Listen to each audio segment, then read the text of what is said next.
असे स्कॅम झालेच नाही पाहिजे याच्यासाठी काय करता येईल? कोणीतरी येत आहे आणि म्हणतंय की मला ₹1,00,000 दे, मी पुढे ट्रेडिंग करतो आणि तुला लाखाचे ₹10,00,000 करून देतो. तरी you are very safe from scam. म्हणजे मला मला की दोन्ही पाय टाकून उतरायचं नाही, एक पाय टाकायचा आणि एक पाय सुरक्षित ठेवायचा. So when you connect finance with technology it becomes fintech. आज आपण विचार करतो की मी ₹50 पाठवले आणि समोरच्याला 50 मिळाले, फोन पेचा काय फायदा? बरोबर. उलट सुरुवातीला तर त्यांनी मला कॅशबॅक दिले. फोन पे, पेटीएम, गुगल पे, हे जे नोडल अकाउंट आहेत त्याच्यात जे एक एक दिवस पैसे जमा राहतात त्याचं त्यांना व्याज भेटतं. फक्त बॅड न्यूज एवढीच आहे की भ्रष्टाचार करणारे जे लोक आहेत त्यांना ब्लॅक मध्ये पैसे देता येणार नाही.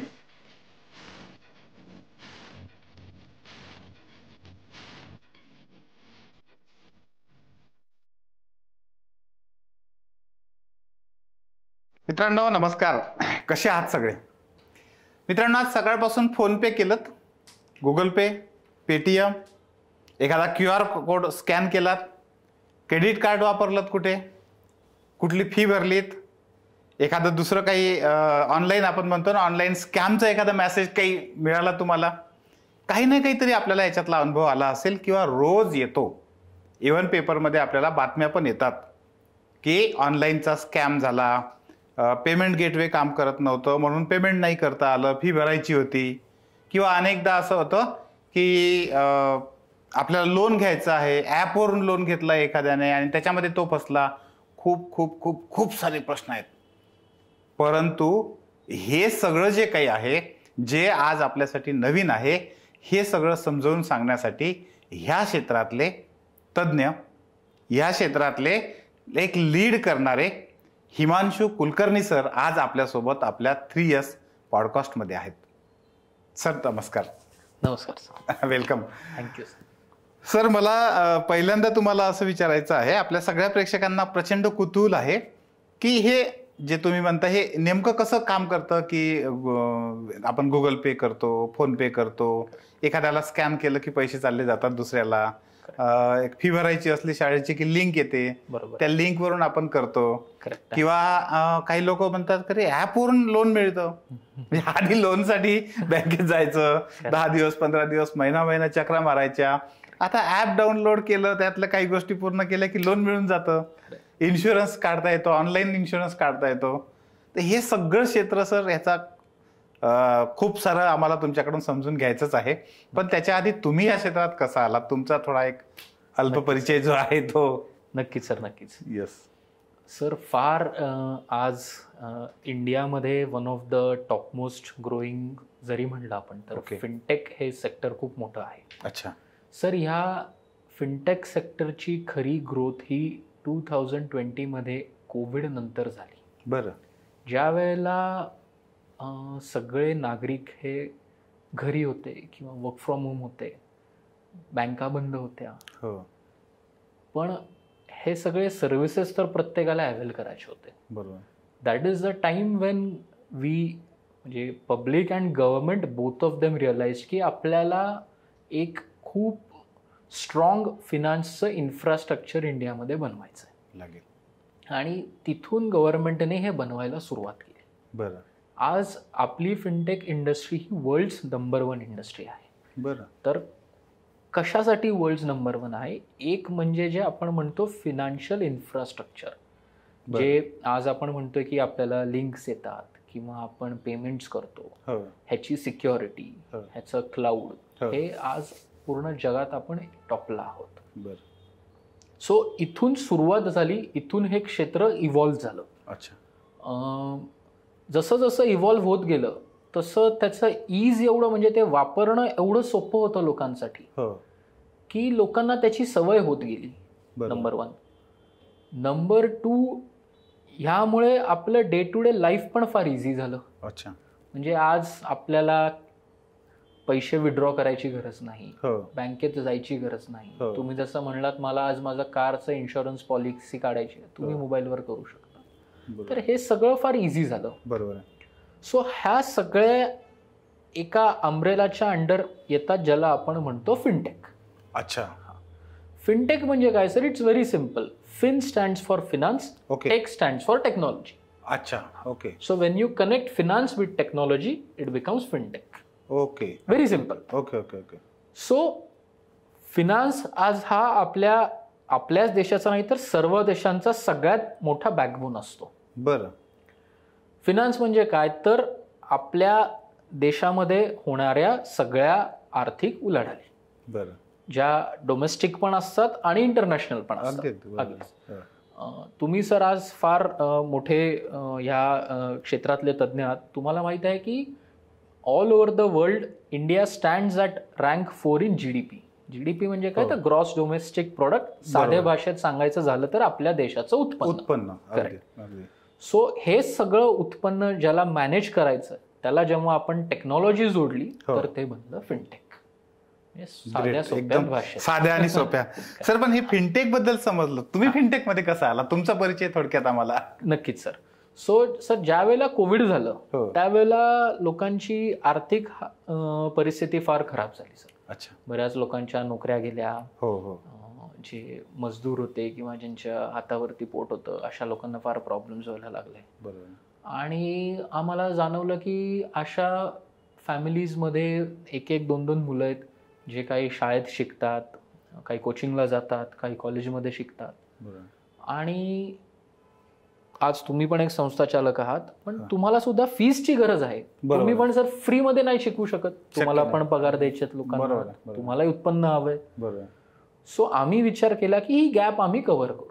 ओके. की आम्ही ह्या इच्छुक शिकणाऱ्यांना काहीतरी इझी फिनान्स अवेलेबल करून देऊ आणि संस्था चालकांना सुद्धा त्यांची फीज वेळेत मिळेल. थोडक्यात जोडलं. एक्झॅक्टली. सो नावच आम्ही त्यासाठी ठेवलं की आम्हाला जोडायचं होतं या दोन्ही गोष्टींना. बरोबर. मागच्या 4 वर्षामध्ये मोर दॅन 1000 crores आपण मुलांना लोन डिस्बर्स केलेत. 2020 मध्ये आम्ही सुरुवात केली सर.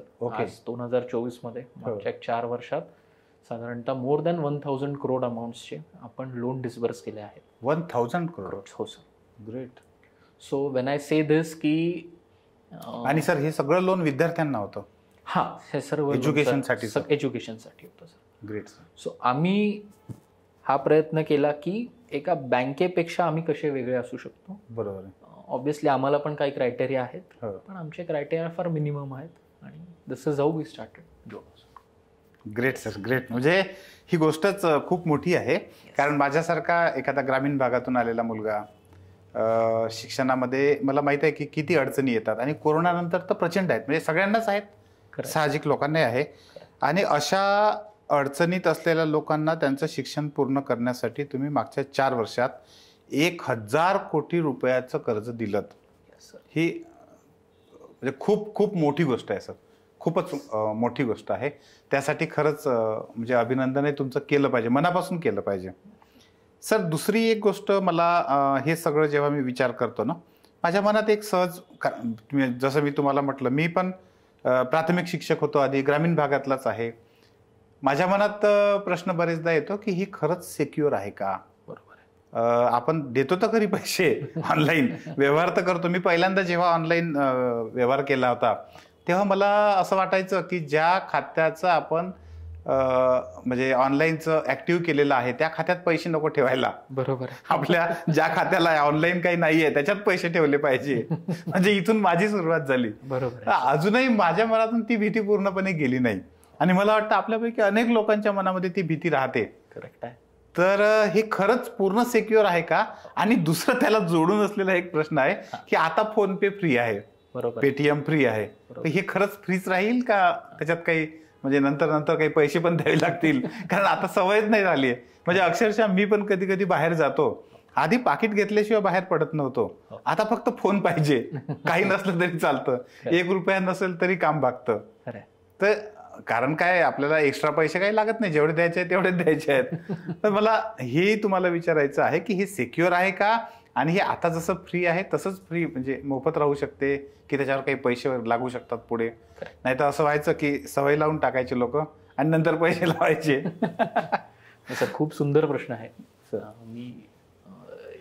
सो आपण सर स्टेप बाय स्टेप या तिन्ही गोष्टींकडे बघूयात. अगदी. पहिलं आहे सर सिक्युरिटी. हो सर मी आज प्रत्येक लेमनला इथे सांगू इच्छितो की हे जे फिनान्शियल इन्फ्रास्ट्रक्चर आहे हो. हे 100% सुरक्षित आहे. अच्छा. जर आपण स्वतःहून काही गोष्टींना बळी नाही पडलो बरं. तर इथे तुमचा पैसे लूज होण्याचा चान्स 0% आहे. गुड. एवढं स्ट्रॉंग आपण म्हणजे गव्हर्नमेंटने ते बनवलेलं आहे. गव्हर्नमेंटने बनवलंय. सो गव्हर्नमेंटची एक विंग आहे NPCI नावाची, ज्याला आपण म्हणतो National Payments Corporation of India. Okay. So ही विंग हे सगळे गोष्टी रेग्युलेट करते. आज NPCI करतं sir. It is a organisation started by government of India. अच्छा. सो तुमचे QR payments, payment aggregation, payment gateways, ह्या सगळ्या गोष्टी ही विंग रेग्युलेट RBI सारखंच. RBIचीच विंग आहे सर. अच्छा. RBI wing governed by RBI only. हे सगळं ऑनलाईनचं पाहायचं. सगळं ऑनलाईनचं सगळं आज इंडियामध्ये जे काही ऑनलाईन उलाढाली होतात हे NPCI थ्रूच होतात. अरे वा. बरं. सो सिक्युरिटी वाईज विचाराल तर जर आपण स्वतःहून कुठे बळी नाही पडलो तर इट्स 100% सिक्युअर्ड. फर्स्ट. सेकंड, आज आपण समजूयात की ज्या फिनटेक कंपनीज आहेत, फोनपे, पेटीएम म्हणा, ह्यांचं रेव्हेन्यू मॉडेल काय आहे, किंवा जेव्हा आपण एखादं पेमेंट करतो ते कशा, एकदम सोप्या भाषेत आपण समजून घेऊ. सो तुम्ही आज एका जर चहावाल्याला 50 रुपयाचं QR कोडवरती पेमेंट केलं, बरोबर, तर लगेच स्पीकर वाजतो 50 रुपये रिसिव्ड झाले. बरोबर. पण ऍक्च्युअल त्याच्या खात्यामध्ये ते 50 रुपये जमा होत नाहीत. बरं. हो. तर ते पैसे जातात कुठे? प्रत्येक फिनटेक कंपनी एक नोडल अकाउंट बरोबर असोसिएटेड असते. अच्छा. नोडल अकाउंट म्हणजे काय, तर रिझर्व्ह बँक ऑफ इंडिया गव्हर्न्ड एक अकाउंट असतं. बरोबर. ज्याच्यावरती पूर्ण राईट्स फक्त रिझर्व्ह बँक ऑफ इंडियाचे असतात. अच्छा. सो समजा माझ्यासारख्या अजून 10 लोकांनी 50 रुपये जमा केले, तर हे सगळे 500 रुपये त्या दिवसाचे आधी त्या नोडल अकाउंट मध्ये जमा होतात. बरोबर. येस. हे नोडल अकाउंट त्या व्हेंडरशीच लिंक्ड असतं, पण हे गव्हर्न्ड रिझर्व्ह बँक ऑफ इंडियाचं असतं. थोडक्यात रिझर्व्ह बँकेकडे असतं. ह्यामध्ये तो व्हेंडर काही पैसे विड्रॉ करू शकत नाही, टाकू शकत. It's a nodal account. बरोबर. मग दुसऱ्या दिवशी ह्या सगळ्याची त्याला एकत्रित सेटलमेंट होते. अच्छा. 500 रुपयांची. बरं. आणि त्याला जे फोनपेचं ऍप्लिकेशन असतं त्याच्यामध्ये त्याला रिपोर्ट भेटतो की मला हे 500 रुपये कुठल्या लोकांचे आलेत. ओके. येस. बरं. हे प्रत्येकाबरोबर कॉमन आहे. सिमिलर गोष्टी होतात एका पेमेंट गेटवे बरोबर सुद्धा.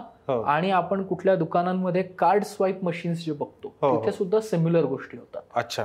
सो तुम्ही पेमेंट गेटवेवर, समजा तुम्ही Amazon किंवा फ्लिपकार्टवर आज शॉपिंग केली आणि तुम्ही एक पेमेंट केलं तिथे 100 रुपयाचं, तर समोरच्या रिसिव्हर पार्टीला कन्फर्मेशन लगेच मिळतं. अच्छा. हा. पण ते पैसे आधी नोडल अकाउंटला जातात आणि मग दुसऱ्या दिवशी त्याला सेटल होतात. मला सर आता समजलं, ओला आणि उबेर मध्ये बसलं की ते ड्रायव्हर विचारतात की कॅश आहे पेमेंट की ऑनलाईन आहे, आणि कॅशला प्रेफर करतात. तर मला असं वाटतं की यांना पैसे तर लगेच येतात, मग कॅश घेतली काय आणि अकाउंटला घेतले काय, पण ते म्हणतात की लगेच मिळत नाहीत. आता कळलं की का नाही लगेच मिळत. एकदम करेक्ट सर. आणि अच्छा, जे हे मोठे फिनटेक कंपनीज आहेत, फोनपे, पेटीएम, गुगल पे, हे जे नोडल अकाउंट आहेत त्याच्यात जे एक दिवस पैसे जमा राहतात त्याचं त्यांना व्याज भेटतं. अच्छा, असा गेम आहे. That is their income model. बरोबर. आज आपण विचार करतो की मी 50 रुपये पाठवले आणि समोरच्याला 50 मिळाले, फोनपेचा काय फायदा. बरोबर. उलट सुरुवातीला तर त्यांनी मला कॅशबॅक दिले.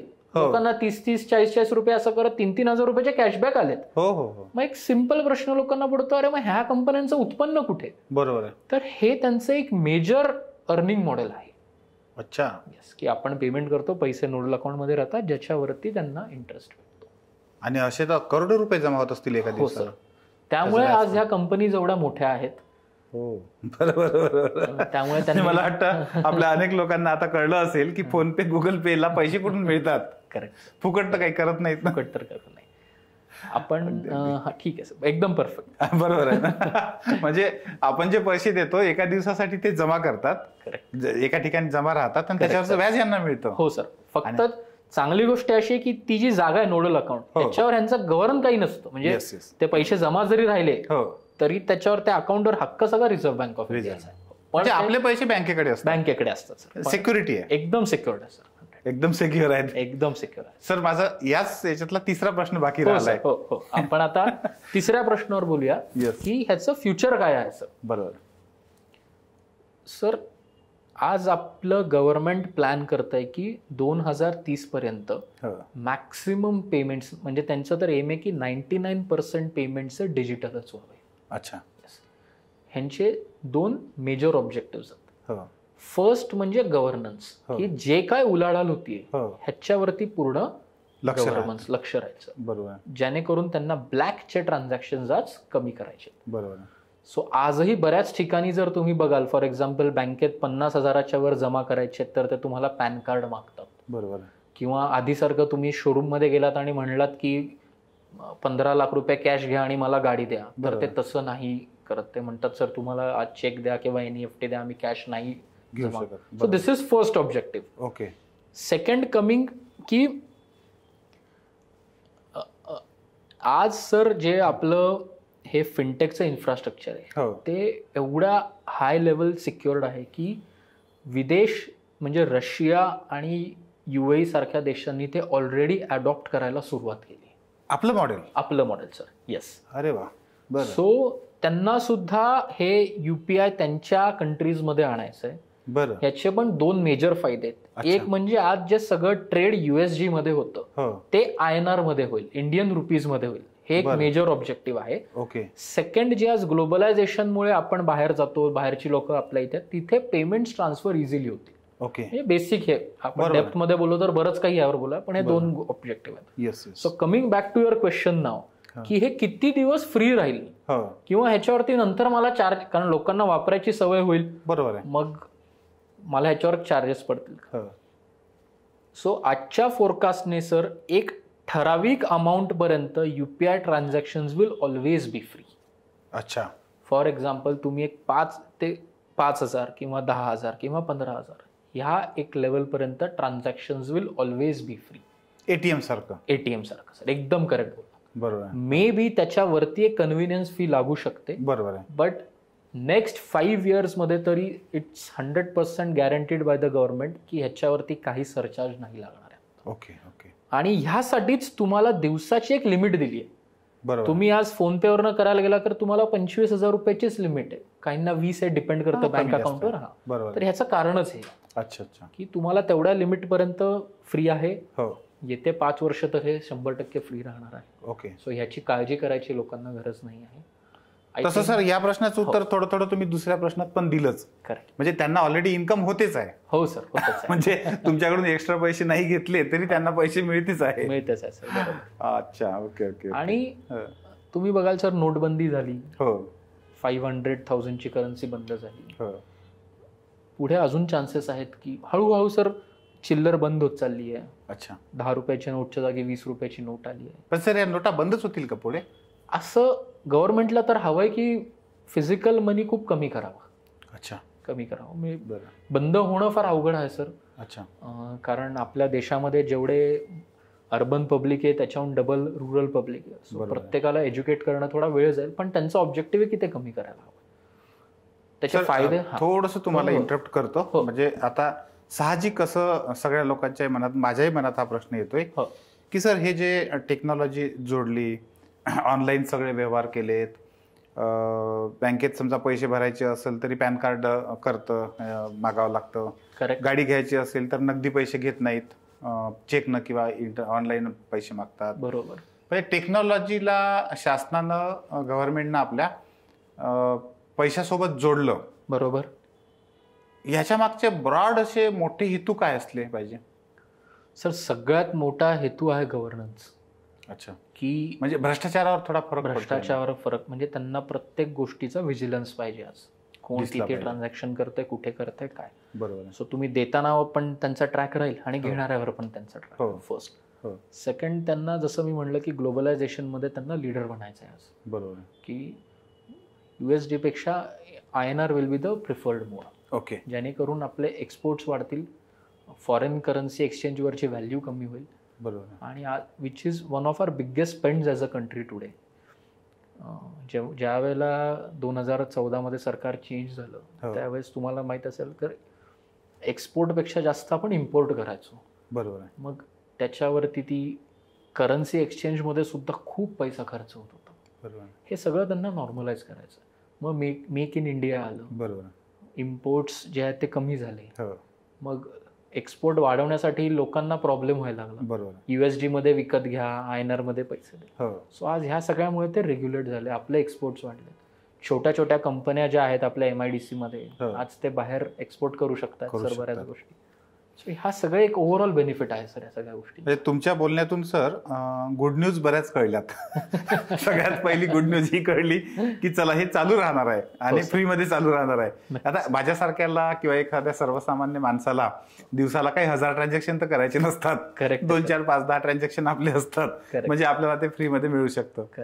दुसरं महत्वाचं तुम्ही सांगितलं की ऍज अ कंट्री म्हणून, देश म्हणून जागतिक पातळीवर आपल्याला याचा फायदा आहे. बरोबर. खूप मोठ्या प्रमाणामध्ये फायदा होणार आहे. फक्त बॅड न्यूज एवढीच आहे की भ्रष्टाचार करणारे जे लोक आहेत त्यांना ब्लॅक मध्ये पैसे देता येणार नाही. तर ते आपल्याला भ्रष्टाचार करायचा नाही, सर्वसाधारण माणसाला ज्याला करायचा आहे त्याच्यासाठीचा प्रश्न असेल. बरोबर. म्हणजे खूप चांगल्या गोष्टी तुमच्या आत्ताच्या गप्पांमधून तुम्ही सांगितल्या सर. सर मला असंही एक विचारायचं आहे की क्रेडिट कार्ड हे जे आहे हे पण याचाच भाग आहे? हो सर. सो क्रेडिट कार्ड हा सुद्धा फिनटेकचाच भाग आहे सर. अच्छा. खूप सोप्या भाषेत सांगायचं क्रेडिट कार्ड मराठी लँग्वेजमध्ये आपल्या तर एक शॉर्ट टर्मचं लोन आहे सर क्रेडिट कार्ड म्हणजे. ओके. येस. थोड्या वेळासाठी दिलेलं कर्ज आहे. साठी दिलेलं कर्ज आहे सर एकदम. सर पण क्रेडिट कार्डला एवढं प्रमोट का करतात बँका वगैरे? सर ह्यामध्ये 2 गोष्टी आहेत. अच्छा. की क्रेडिट कार्ड जर तुम्ही व्यवस्थित वापरलं तर तोट्यापेक्षा त्याचे फायदे जास्त आहेत. अच्छा. पण आपल्या इंडियन मेंटॅलिटीमध्ये लोभ हा खूप एक बेकार वृत्ती आहे सर. लोभ ही खूप एक बेकार वृत्ती आहे. अच्छा. सो क्रेडिट कार्डमध्ये तुम्ही बघाल की आज समजा तुम्ही एक ट्रान्झॅक्शन केलं तर ती बँक तुम्हाला 30 दिवसाची मुदत देते ते पैसे भरायची. बरोबर. आणि त्या 30 दिवसामध्ये तुम्हाला काहीच पैसे लावत नाही, चार्ज करत नाही जर तुम्ही ते पैसे परतफेड केले तर. सो एखादा क्रेडिट कार्ड एखाद्याने ठेवलंय की बाबा इमर्जन्सीमध्ये जर मी वापरतोय, बरोबर, किंवा थोडा पगार पुढे मागे झालाय आणि मी वापरतोय आणि ते 30 दिवसात देतोय तर it's a very very useful instrument to have. Okay. पण जसं मी म्हणलं लोभ ही खूप एक इंडियन मेंटॅलिटीमध्ये सगळ्यांना लोभ ही वृत्ती खूप बेकार आहे सर. बरोबर. जेव्हा ते खिशात असतं ना मग आपल्याला काय वाटतं की चला थोडीशी शॉपिंग करू. गरज नसताना अकाउंटला पैसे नसतील तरी चला मी थोडेसे मोबाईल फोनच विकत घेतो. बरोबर. मग क्रेडिट कार्ड काय करतं की ते लोभ कॅप्चर करायला तुम्हाला सांगते काम करा तुम्ही आयफोन विकत घ्या ₹1,00,000. ओके. मी तुम्हाला 10 हप्ते देतो. बरोबर. आणि तुम्ही त्याच्यावरती इंटरेस्ट भरा थोडासा. येस. सामान्य माणूस काय विचार करतो मी 10,000चा हप्ता भरतो, बरं ₹300 देतो मी पर महिना, काय वाईट आहे. अगदी अगदी. सो ही लोभची जी प्रवृत्ती आहे ना त्याचा क्रेडिट कार्ड पूर्ण वापर करून पैसा कमवतो सर. अच्छा. सो ज्या माणसाला स्वतःच्या खर्च करण्याच्या ह्याच्यावरती कंट्रोल असेल त्याच्यासाठी credit card is like a gold. बरं. की मी आत्ता वापरतो 30 दिवसाच्या आत मी पैसे वापरतो. बरोबर. आणि ज्याचा कंट्रोल नसेल त्यांना वापरूच नाही, त्यांनी वापरूच नाही, त्यांना घेऊच नाही. बरोबर आहे. मार्केटमध्ये लोक एक सामान्य माणूस काय विचार करतो अरे क्रेडिट कार्डचे EMI थकले रे, अरे ती लोक घरी यायला लागले रे, अरे मला खूप फोन येतात रे. अच्छा. पण तो हा विचार करत नाही की खर्च त्यांनीच केला. क्रेडिट कार्डवाले मागे लागले नव्हते की खर्च करा म्हणून, ते म्हणले होते तुम्ही कार्ड घ्या. सो ह्या मेंटॅलिटीचा फायदा त्या क्रेडिट कार्ड वाल्या बँकांना होतो सर. ज्याला कंट्रोल आहे त्याच्यासाठी इट्स अ बेस्ट इन्स्ट्रुमेंट. त्यांचं अर्निंग मॉडेल जसं मी तुम्हाला म्हणलं की 30 दिवसाच्या आत पैसे भरले तर क्रेडिट कार्डवाल्यांना काही फायदा होत नाही. बरोबर. पण माणूस तुम्हाला मी खरं सांगतो सर आज एक सामान्य नागरिक 2-3 महिने पहिले घेतो आणि वेळेत भरतो, मग त्याचा तसा हळूहळू लोभ चालू होतो की चला काहीतरी आयफोनच घेतो, चला शूजच घेतो. त्यामुळे तुम्ही बघाल सर ज्या ई कॉमर्स वेबसाईट आहेत, फ्लिपकार्ट आहे, अमेझॉन आहे, मग त्याच्यावरती सेल चालू होतात की तुम्ही ICICIचं क्रेडिट कार्ड वापरा आणि तुम्हाला एक्स्ट्रा 10% आम्ही ऑफ देतो. कंटिन्युअस राहतं काय. मग माणूस याला बळी पडतो. अच्छा. ते 10% ऑफ घेण्यासाठी सुरुवातीच्या तो वार्षिक 13% व्याज भरायला तयार होतो EMI वरती. बरोबर आहे. सो हे सगळे गिमिक वापरून चालू आहे. म्हणजे मी क्रेडिट कार्ड घेतलं नाही ते चांगलं केलं समजा, कारण माझा कंट्रोल नाही. अगदी खरं सर, अगदी. सर मला पुन्हा एक प्रश्न याच्यामध्ये असा पडतो की बरेचदा पेपरमध्ये बातम्या येतात की फोनवरून एखाद्याने ॲप डाउनलोड करून कर्ज घेतलं. बरोबर आहे. आणि मग ते कर्ज फेडलं त्याने, म्हणजे फेडू नाही शकला तो, तर ते नंबर्स वगैरेंना कॉल करून ते सांगतात काहीतरी, त्याचे ते कॉन्टॅक्ट वगैरे असं काहीतरी बरंच काय काय म्हणजे सारखं येत असतं. खरंच. हा काय प्रकार आहे नेमका? सो ह्या फिनटेकमध्ये लेंडिंग, अनस्ट्रक्चर्ड लेंडिंग सुद्धा एक पार्ट आहे सर. अनस्ट्रक्चर्ड लेंडिंग की आधी ट्रेडिशनली कर्ज कसं मिळायचं की तुम्हाला एखादी गोष्ट मॉर्गेज करायला लागायची, किंवा मग ते नसेल तर मग एखादा जामीनदार द्यायला लागायचा आणि तुम्हाला कर्ज मिळायचं. बरोबर. कंपन्यांनी काय विचार केला की मी अनस्ट्रक्चर्ड देतो छोट्या छोट्या अमाऊंटसाठी. वर्षात काय तर मी 20,000 रुपये देतो, 30,000 रुपये देतो, तेवढ्यासाठी मला काय मॉर्गेज घ्यायची गरज नाही. आज सामान्य युथ पिढी जी आहे सर, मी जसं म्हणलं, यांना पैसे वाचवण्यापेक्षा पैसे खर्च करायला जास्त आवडतात. ओके. आणि एक फोमो म्हणून एक गोष्ट आहे sir, fear of missing out. बरोबर. हा फॅक्टरने आपल्या युथला कॅप्चर केलेला आहे. अच्छा. फोमो म्हणजे काय बेसिकली की बाबा अरे त्याच्याकडे आयफोन आहे, माझ्याकडे नाहीये रे, माझ्याकडे पण आयफोन हवा होता. बरोबर. अरे त्यांनी अडिडासचा शूज घातला रे, मी पण घालायला हवा. बरोबर आहे. मग तुलना करतो. हो, फिअर ऑफ मिसिंग आउट मुळे काय होतं की एखाद्याची कुवत नसेल, आपण म्हणतो ना अंथरून बघरून पाय पसरावे, ते जरी नसेल तरी विचार करतो अरे हे भेटतं ना 30,000 रुपयात कर्ज, चल पटकन घेऊन टाकतो आणि मी पण एक आयफोन घेतो. बरोबर आहे. मग परत शेवटी ती लोभ आणि तो हाव याला बळी पडून, हे खूप सिंपल असतं हे कर्ज घेणं. तुमचं बेसिक आधार कार्ड, पॅन कार्ड त्याच्यावर अपलोड करा, तुम्हाला 15 मिनिटात सँक्शन होतं, पुढच्या 1 तासात तुमच्या अकाउंटला पैसे येतात. बरोबर. मग साहजिक आहे, युथ आहे, खर्च केले, घेतला मी आयफोन, आता तर मला परतफेड नाही करता येते. शेवटी त्या पण कंपन्यांचा पैसा आहे सर तो. बरोबर. ते तर असा तसा सोडणार नाहीत. बरोबर. बरं, आता 30,000चं कर्ज परतफेड करायला कोणी लिगल मध्ये जाणार नाही. बरोबर. कोर्टात गेलं तर त्याला 10 पट खर्च आहे ते पैसे वसूल करायला. मग ते काय करतात, एजंट लावतात. अच्छा. आउटसोर्स्ड कंपनीचे एजंट लावतात तुमच्या मागे. बरं. किंवा मग तुम्ही ज्या वेळेला ते ऍप डाउनलोड करता त्यावेळेला तुम्हाला वेगवेगळे परमिशन्स येतात. तुम्ही कॉन्टॅक्टच्या परमिशनला अलाव करता. ओके. सो त्या कंपनीजला तुमच्या कॉन्टॅक्ट लिस्ट मधल्या बाकीच्या कॉन्टॅक्ट्सला ऍक्सेस मिळतो. हो. मग ते काय करणार, तुमच्या नातेवाईकाला फोन करणार, याने पैसे नाही, अरे ह्याने पैसे नाही भरले. असे वेगवेगळे सोर्सेस आहेत रिकव्हरी करायचे. बरोबर. पण सरकारने सर ह्याच्यावरती भरपूर आता कंट्रोल केलेला आहे. अच्छा. ह्याच्यावरती भरपूर डायरेक्शन झालेले आहेत आता. बरोबर. की किती लिमिट पर्यंत तुम्ही कर्ज देऊ शकता, काय लेवलने तुम्ही रिकव्हरी करू शकता, त्या ऍपमध्ये किती परमिशन्स तुम्ही घेऊ शकता, ह्या सगळ्यावरती गव्हर्नमेंटने हळूहळू कंट्रोल केलेला आहे. बरोबर. सो ज्याला खरंच गरज आहे त्यांनी घ्यावं, कारण हे बेनिफिशियल आहे. बरोबर. पण त्याला बळी पडून किंवा लोभ मनात ठेवून हे नक्कीच घेऊ नये. गरज नसताना घेऊ नये. गरज नसताना घेऊ नये. आणि घेतलं तर वेळेवर भरून मोकळं झालं पाहिजे, त्याची व्यवस्था केली पाहिजे. सर, फिनटेकचे 2 तुम्ही, म्हणजे आता फिनटेक मला आजच कळलं तुमच्याकडून, पण फिनटेकचे 2 खूपच चांगल्या गोष्टी तुम्ही मला आज दाखवून दिल्यात.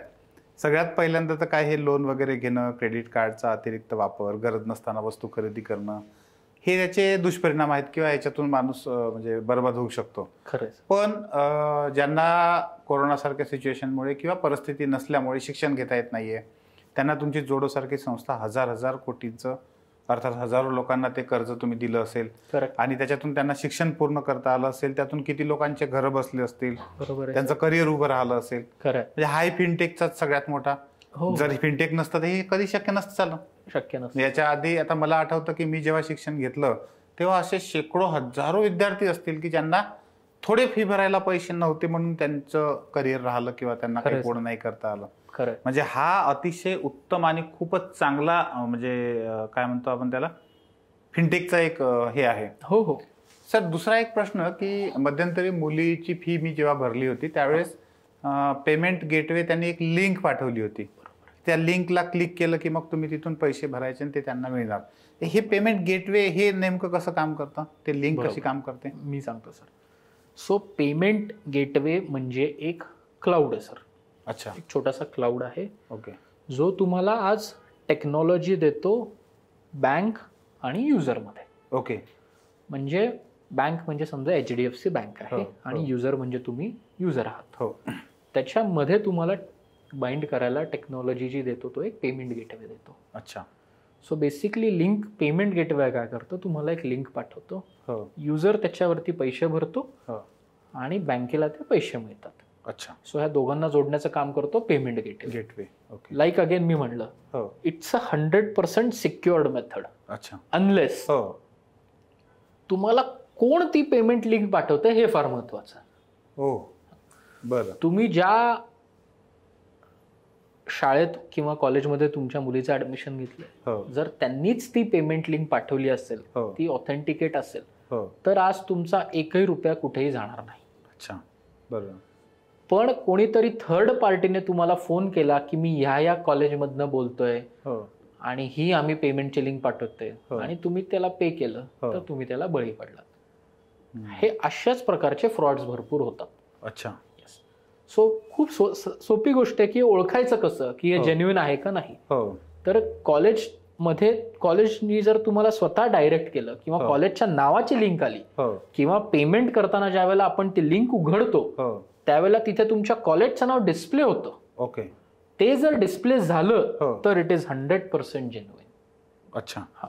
सो एखादी थर्ड पार्टी किंवा फ्रॉड कंपनी त्या कॉलेजचं नाव बनवून ते लिंक बनवूच शकत नाही. अच्छा. सो थोडंसं जर आपण अटेंटिव्ह राहिलो, ह्या गोष्टींवर बारकाईने पाहिलं, बरोबर, तर आपण फ्रॉड पासून नक्कीच वाचू शकतो. सर, पण मग आता हे एखाद्या वेळेस समजा चुकून एखाद्याकडून असं काही झालं, लिंक पाठवली त्याला पैसे पाठवले ते त्या समोरच्या व्यक्तीचे नव्हते, दुसऱ्यालाच कोणातरी गेले, बरोबर, किंवा चुकून एखादा नंबर डिजिट इकडला तिकडे झाला आणि फोन पे मधून दुसऱ्यालाच पैसे गेले. Correct sir. असं काही जर झालं तर मग हे पैसे परत मिळण्याची काही तरतूद आहे? सर, सध्या तरी ऑनेस्टली काही तरतूद नाही आहे. बरं. म्हणजे it's a lacuna from our end. अच्छा. म्हणजे the only way to do it is की आपण रिपोर्ट करू शकतो सायबर क्राईम मध्ये की माझ्याबरोबर असा फ्रॉड झालाय, ते ऍक्शन घेतील. पण प्रॉब्लेम असा आहे की हे एवढ्या मोठ्या प्रमाणात आहे की मी म्हणत असेल कमानो रोज हजारो लाखो कंप्लेंट त्यांच्याकडे येतात. अच्छा. जेणेकरून बळी आपण पडतो त्या गोष्टीला, कारण आपण बारकाईने त्या गोष्टी बघत नाही कारण त्याचं एज्युकेशन नाहीये लोकांमध्ये. आज रुरल माणसाला ह्या सगळ्या गोष्टी काय माहिती सर? बरोबर. की मी ते कॉलेजचं नाव बघू का, बरोबर, मी कसं पे करतोय ते बघू का, की लिंक कोणाकडनं आली, आणि ह्याच सगळ्याचा फायदा ते फ्रॉड कंपनीज घेतात. सो आता परत मिळण्याची तरतूद एकच आहे की आपण सायबर क्राईमला रिपोर्ट करावं, थोडं पेशंटली फॉलोअप घ्यावा.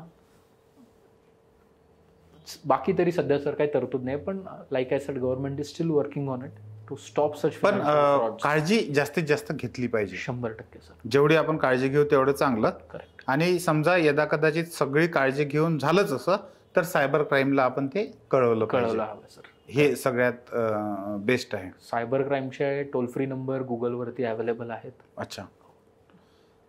सर, हे सगळं आता तुम्ही जे सांगितलं ना, म्हणजे माझ्यासाठी खरंच हे खूप नवीन माहिती आहे आणि नुसती नवीनच नाही आहे, तर म्हणजे मी तुम्हाला जसं म्हटलं तसं चांगली पण आहे. ठीक आहे, काळजी तर आपल्याला घ्यावी लागणार आहे, कारण शेवटी कुठल्याही गोष्टीत काळजी नाही घेतली तर ते हेच आहे, वाईटच आहे. सर, याचं फ्युचर कसं आहे आता पुढे फिनटेकचं? सर, फिनटेकमध्ये जे आज सेक्टर्स आहेत, लेंडिंग झालं, पेमेंट ॲग्रिगेशन झालं, इन्शुरन्स झालं, किंवा UPI झालं, बरेच आहेत असे, भरपूर आहेत. क्रिप्टोकरन्सी आहे, स्टॉक ट्रेडिंग आहे, भरपूर आहे. सो याचं फ्युचर खूप ब्राईट आहे. बरोबर. आज इंडिया पूर्ण जगात फिनटेक इंडस्ट्रीमध्ये टॉपमध्ये आहे. अच्छा. टॉपमध्ये आहे सर. बरं. बिकॉज ऑफ टेक्नॉलॉजी, इन्फ्रास्ट्रक्चर, जेवढे जॉब्स आपण क्रिएट केले, जेवढ्या कंपनीज, फोनपे झालं, पेटीएम झालं, ग्रो झालं, पॉलिसी बाजार झालं, हे सगळ्या फिनटेक कंपनीज आहेत सर. अच्छा. याच्यामध्ये जॉब्स. पॉलिसी बाजार कसं काम करतं? खूप ऐकतो मी. सर, पॉलिसी बाजार काय आहे? आज एक इन्शुरन्स एजंट आहे. जो आपल्याला मार्केटमध्ये LIC एजंट भेटतो, पॉलिसी बाजार पण तोच एजंट आहे. अच्छा. तर त्याने काय केलंय, डिजिटलाइज केलंय सगळं. बरं. तुम्ही आज जर पॉलिसी बाजारच्या वेबसाईटवर गेलात आणि म्हणलात मला एक हेल्थ इन्शुरन्स घ्यायचा आहे, तर तो तुम्हाला सगळ्या 10 पॉलिसीज ज्या मार्केटमध्ये अवेलेबल आहेत तो दाखवतो. अच्छा. येस. तुम्ही त्यातले एक सिलेक्ट करू शकता, पेमेंट करून ती पॉलिसी घर बसल्या काढू शकता. ओके. जे पूर्वी आपण जायचो एखाद्या एजंटकडे, त्याच्या ऑफिसमध्ये बसून ही पॉलिसी काढायचो, ही तुम्ही ऑनलाईन करू शकता. बरोबर. मग उद्या तुम्हाला ती पॉलिसी वापरायची गरज झाली तर त्यांचे टोल फ्री नंबर आहेत, तिथे तुम्ही क्लेम रजिस्टर करू शकता आणि ते तुम्हाला असिस्ट करतात. सर, पण माझ्या मनात एक प्रश्न असा आहे पुन्हा, थोडंसं आता आपण साईडला जातोय, पण मला असं वाटतं आपण पॉलिसी बाजारवरून पॉलिसी काढली आणि एखाद्या एजंटला भेटून त्याच्याकडून सगळा फॉर्म वगैरे भरून घेऊन व्यवस्थित आपलं ट्रॅडिशनल पद्धतीने पॉलिसी काढली, करेक्ट. तर दोन्ही सारखंच आहे की काय जास्त चांगलं आहे? सर, 2 गोष्टी ह्यामध्ये. कधीही एखाद्या एजंटकडनं पॉलिसी काढणं नेहमीच चांगलं राहील. अच्छा. का? कारण की एक ट्रस्ट फॅक्टर आहे. ओके. तो माणूस आज आपल्या समोर आहे. बरोबर आहे. उद्या काही मला गरज पडली, हेल्प पडली, तर आपण त्याच्याकडे जाऊ शकतो, समोरासमोर बसून गोष्टी करू शकतो. पण आजकालच्या जगात सर लोकांकडे पहिली गोष्ट वेळ नाहीये. बरोबर आहे. Second, cost factor. आज एक फिजिकल एजंट समजा ICICI बँकची पॉलिसी तुम्हाला काढून देतो, तर त्याच्या लिमिटेशन्स. तो आज ICICI बँकला 15, 20, 25 पॉलिसीज काढून देऊ शकतो. बरोबर. पण तेच जर आज पॉलिसी बाजार आहे तर तो त्याचा महिन्याला लाखो पॉलिसीज काढून देतो ICICI. ओके. त्यामुळे जो कॉस्ट फॅक्टर आहे, सो जी पॉलिसी तुम्हाला आज फिजिकल माणसाकडे 15,000ला मिळेल, तीच पॉलिसी तुम्हाला पॉलिसी बाजारवर 12,500ला मिळेल. ओके. सो ह्यातला मेजर डिफरन्स आहे कॉस्ट. बरोबर आहे. सेकंड आहे कन्व्हिनियन्स, की तुम्हाला घर बसल्या सगळं मिळतंय. आणि थर्ड आहे की गरज पडली तर तुम्हाला मग टोल फ्री नंबरला फोन करावा लागतो, थोडा वेळ लागतो त्यांच्याकडनं, कशी स्पीडअप व्हायला, पण होतात. पण सर, मला वाटतं जे माझ्यासारखा सर्वसाधारण ग्रामीण पार्श्वभूमीचा माणूस आहे त्याच्यासाठी तुम्ही सांगितलेला पहिला पर्याय बरा आहे. एकदम बरोबर. म्हणजे थोडे 2 पैसे जास्तही जातील, पण ते ट्रस्टेबल आहे. ट्रस्टेबल आहे sir. 100% physical is always trustable. तो पण जेन्युइनच आहे, तो काय तुमच्यासोबत फ्रॉड करत नाही आहे. सो मी म्हणतो की मोठी चांगली गोष्ट अशी आहे की हे सेक्टरच एवढं मोठं आहे की आज त्याला पण त्याचं कस्टमर भेटतच राहणार आहेत आणि पॉलिसी बाजारलाही त्याचे कस्टमर भेटतच राहणार आहे. आणि जसं ग्रो होईल तसं लोक पण अपडेट होत जातील. एकदम 100%. सो उद्या किती लोक म्हणले मी पॉलिसी बाजारच करतो, तरी पण फिजिकल एजंटचा धंदा काय बंद नाही होणार. अगदी अगदी अगदी. सर, तुम्ही हे जे आता सांगितलं ना, हे सगळं म्हणजे आता हे अपरिहार्यता आहे, आपल्याला ते योग्य न अयोग्यच्या भानगडीत पडता येणार नाही, ते आहे आणि आपल्याला स्वीकारावं लागणार आहे. आणि सगळ्यात मोठं मला असं वाटतं की हे स्वीकारण्यामध्ये अडचण जी येते ती लोकांची आर्थिक साक्षरताच. एकदम बरोबर आहे. हे आर्थिक साक्षरतेविषयी तुमचं काय मत आहे? सर, मला असं वाटतं की नॅशनल एज्युकेशन पॉलिसी जी येते आता, त्यामध्ये आर्थिक साक्षरतेवरती शाळेपासूनच एज्युकेशन द्यायचा गव्हर्नमेंटचा प्रयत्न आहे. बरं. तुम्ही एकदम करेक्ट बोललात सर. जर लोक साक्षर असतील, एज्युकेटेड असतील, तर फ्रॉडचे चान्सेस फार कमी होतील. बरोबर. मला असं वाटतं की सरकारने अजून प्रयत्न केला पाहिजे लोकांना एज्युकेट करण्यासाठी. बरोबर.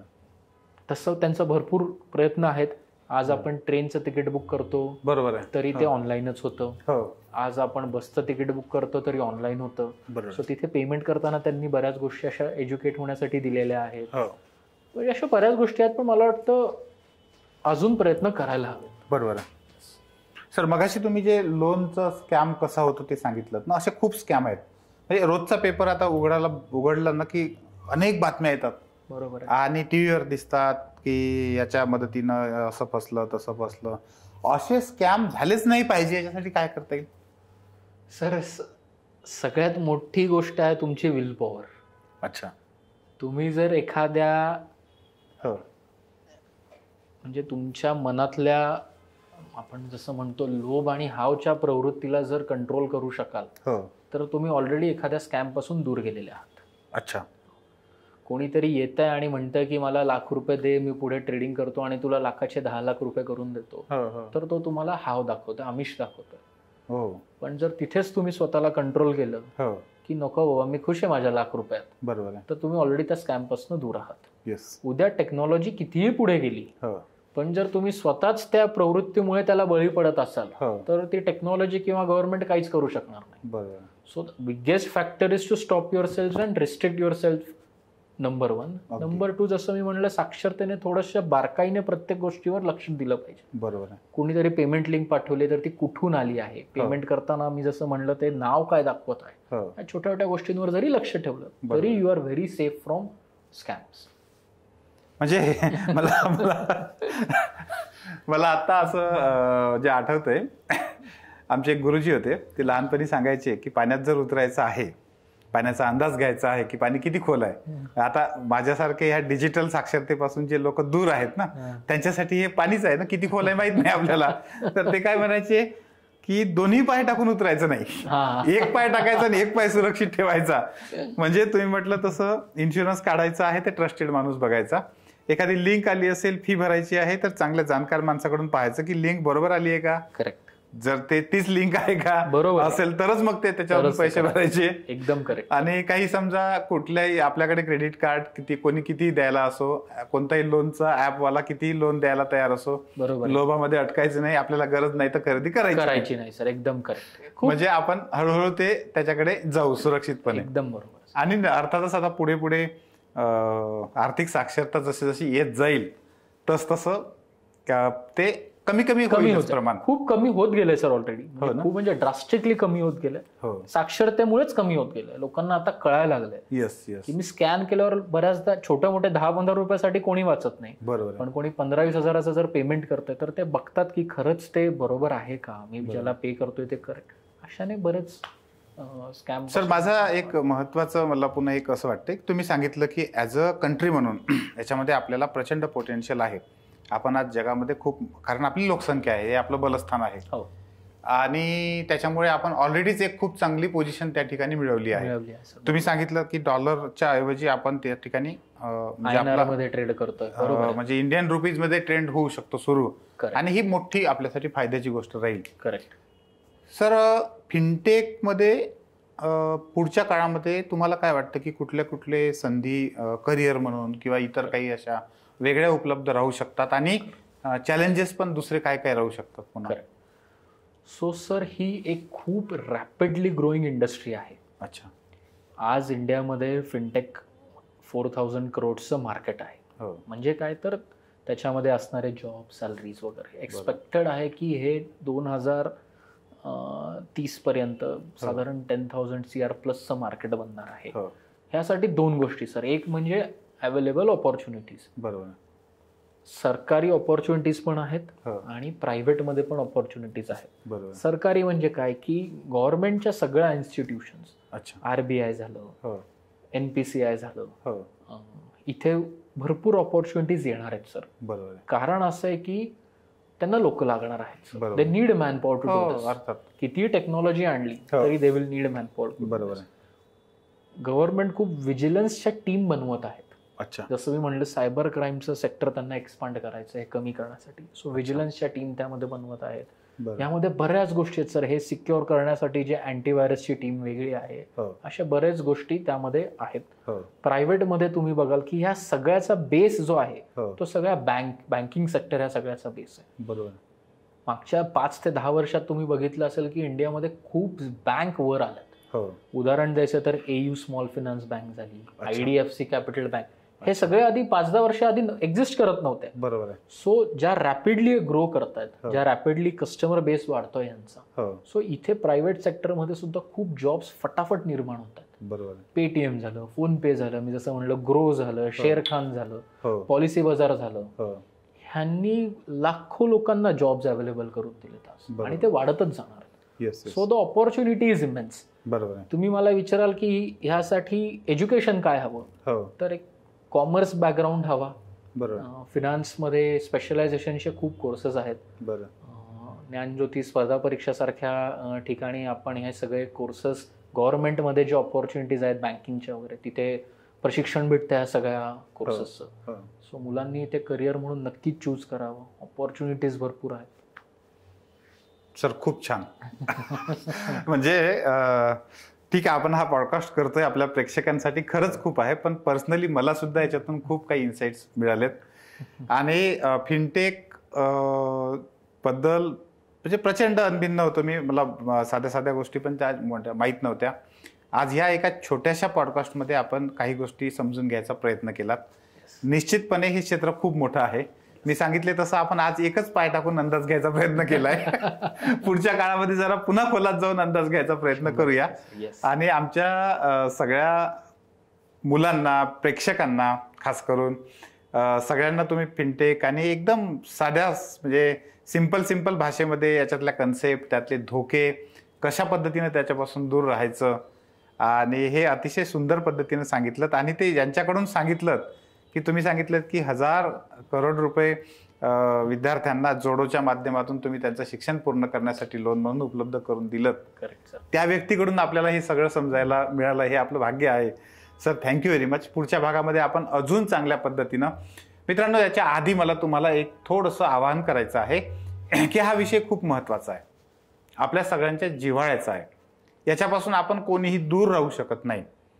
तर पुढच्या भागामध्ये आपण हिमांशू सरांसोबत जेव्हा भेटू त्यावेळेस कुठले कुठले प्रश्न सरांना विचारले पाहिजे, काय समजून घेतलं पाहिजे, आपल्याला तुम्हाला काय वाटतं की याच्यामध्ये कशा पद्धतीनं आपण काय करू शकतो.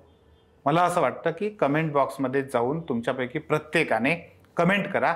त्याची मदत होईल आम्हाला सरांना पुढच्या वेळेसचे जास्त चांगले प्रश्न पुन्हा विचारण्यासाठी. आणि मित्रांनो, पुन्हा एक आपल्या सगळ्यांना रिक्वेस्ट आहे की आपला हा जो 3S पॉडकास्ट आहे त्याची लिंक आणि आजच्या या व्हिडिओची लिंक तुम्हाला जर आवडली असेल तर तुम्ही तुमच्या स्टेटसला ठेवा.